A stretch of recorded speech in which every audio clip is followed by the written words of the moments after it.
দুর্যোগে আশ্রয়কেন্দ্র নির্মাণ, Dhaka Ashulia elevated expressway, নতুন গ্যাসকূপ খনন ও বিদ্যুৎ খাতকে সর্বাধিক গুরুত্ব দিয়ে 14,041 কোটি টাকা ব্যয়ে 8টি উন্নয়ন প্রকল্প অনুমোদন দিয়েছে একনেক।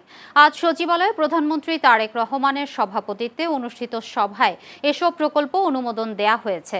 অনুমোদিত প্রকল্পের মধ্যে রয়েছে 3টি নতুন ও 5টি সংশোধিত প্রকল্প।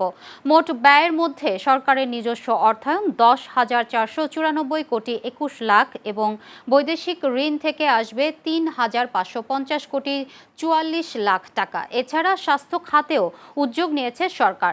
মেডিকেল কলেজ হাসপাতালে ডায়ালাইসিস সেন্টার 50 শয্যায় উন্নীত করার পাশাপাশি জেলা সদর হাসপাতালগুলোতেও স্থাপন করা হবে 10 শয্যার নতুন ডায়ালাইসিস সেন্টার।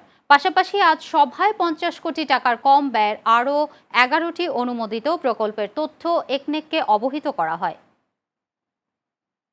মাননীয় প্রধানমন্ত্রী এই বিষয়ে আরো নির্দেশনা দিয়েছেন যে প্রকল্প বাস্তবায়নের এই বিষয়টিকে কত যৌক্তিক করা যায় সময়ের দিক থেকে, এবং সেটার জন্য প্রয়োজনীয় যে নীতিমালা এবং নির্দেশনা সেগুলো সামনে আসবে।